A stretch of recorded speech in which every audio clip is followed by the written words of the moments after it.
I get it. I get it. People, don't want to be alone. They want to be loved and have that special someone. I know we all didn't see all those my man, my man, my man videos, so much so I don't never got to see another one again. I believe in love. I believe in happiness and beauty of a relationship, but not at any cost. Not at any cost. Unfortunately, these stories are not unique. The one out of Georgia, where unalived and then I take my life situation happened in Smith State Prison. Now this young lady is gone and her family is left to raise her children and put the pieces back together again. They always say, don't mix your money where you have your honey, or vice versa, something like that. We got to start looking at the mental health of people before they get these jobs and really understand their level of comprehension and maturity, healthiness, because ain't no way you should be dating somebody locked up. I'm just saying. My heart goes out to her and her family. May she rest in peace. And may Georgia get their act together, because stuff going on in these prisons every day of the week, and people need to be held accountable. I'm just saying. Glenville, Georgia.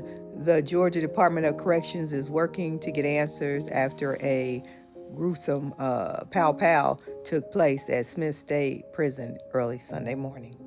According to the GDC, offender Jadraka's heart powed and unalived food service worker Ariane Grace before turning the pow on himself.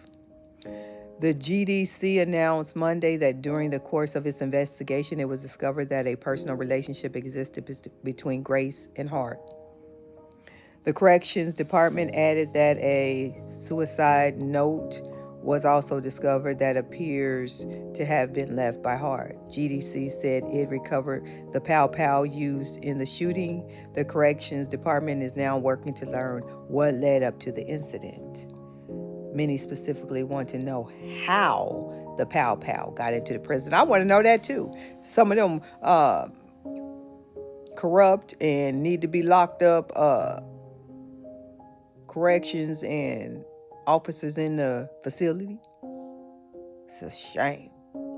Brian Randolph with the Human and Civil Rights Coalition of Georgia told 22 News he actually contacted the GDC last year telling them he heard a pow was in the prison. Ain't that something? They're going to pay that girl's family. This is information off of WJCL.com. We were so ripped off in May of last year of a possible, we were tipped off of a possible weapon that had been dropped off via drone along with other contraband. They using drones. What is this world coming to? Man, I think that was around May 21st of last year, according to Randolph. WJCL 22 reached out to the GDC asking them about this. A spokeswoman said that was investigated by the Office of Professional Standards and no leads were developed. Randolph feels GDC should have done more. I feel they should have too. Ain't no way in the world an inmate should have a pow weapon and able. Just think how dangerous that is and how many other lives could have been taken. But I guess the young lady, allegedly, I don't know any of this, to be factual, probably broke up with him and he couldn't take it because he wasn't due to get out for a while. Listen to the video that I got attached and it'll explain all that. But anyway, y'all be careful with these my man and my chick, because it ain't gender specific. People out here with no coping skills and they wilding out and all kind of heck is happening. May she rest in peace and may justice be received. Mental health is a real thing. I don't know when y'all gonna start to listen. I bring these real situations up forward because this is really happening. I'm your girl, Boost Boswell. I'll be back because there's all kind of crap going on in these streets and I'm going to tell you about it. There are growing questions surrounding a worker's murder inside a Georgia State prison over the weekend. Investigators say an inmate managed to get a gun inside Smith State Prison and then killed the kitchen staffer before turning the gun on himself. Tonight, investigators say they believe the inmate and victim had a relationship. Fox 5's Rob D'Arienzo has been digging into the details of this very alarming story. Rob? Yeah, and the biggest concern tonight is people really aren't sure about how that inmate managed to get his hands on a gun behind bars at one of the state's maximum security prisons and then use it.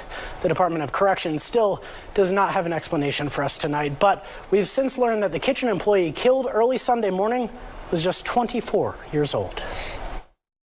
The Georgia Department of Corrections says inmate Lled Hart shot the Aramark food service worker inside Smith State Prison in southeast Georgia early Sunday morning. She's been identified as 24-year-old Orion Grace. The prison says Hart then turned the gun on himself. That, to me, is shocking to the conscious, and I hope that this is a wake-up call for the Georgia Department of Corrections. Joshua Schiffer has practiced criminal law in Georgia for 2 decades. He says this incident demonstrates a complete failure by the Department of Corrections leaders. This institution, Smith, is a notorious institution because it's a high-security institution dealing with some of Georgia's most dangerous and threatening inmates. Back in October, investigators say an inmate there shanked 42-year-old guard Robert Clark to death from behind. Earlier last year, the GBI charged the prison's warden in a sprawling contraband conspiracy.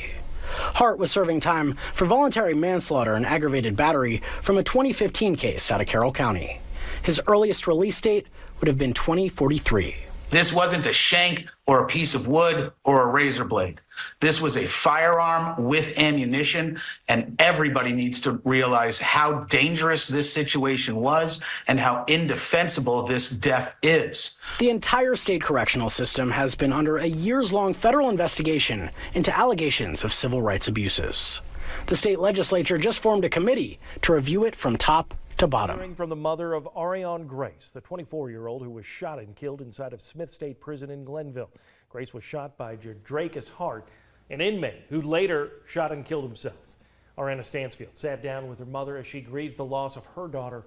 Anna, what was it like hearing from her today? Well, Mike, Deshonda Hagen's family was all around the room as we did this interview, showing just how many people Orion's life touched. She was a sister, she was a daughter, she was a mother, she was loved. Orion Grace leaving behind a large family, including a 1-year-old son and a 4-year-old daughter. Her mother, Deshonda Hagen, says Grace's kids were her life. She worked 11 days straight, 14 days straight, just to make money, to make sure she could provide for her kids. Hagen says knowing her grandchildren will now grow up without their mom is heartbreaking. He's only 1 year old, so he's probably not even gonna remember his mother. In the wake of her death, Hagen says she and her family are left looking for answers. My child is dead, and it's no explanation for a firearm to be inside of a prison. Why didn't they search him when he left his dorm? Why didn't they search him before he came into the cafeteria? Why was none of those things done? All questions we've been asking the Georgia Department of Corrections, who tell us this is an ongoing investigation, and they'll get us more information as soon as they can. Hagen saying the prison should have done more to protect her daughter. They failed her. You failed her. Investigators have released few details about this shooting so far. One of them, that Grace and Hart had a relationship. Grace's mom saying that should not be their focus. She still didn't deserve to die. She still didn't deserve to leave her 2 children. Nobody deserves that. I don't wish this on my worst enemy. Of course, we'll keep asking the Georgia Department of Corrections for more details about this shooting and what happened in leading up to that. And we'll, of course, keep you updated as we learn more. Bye.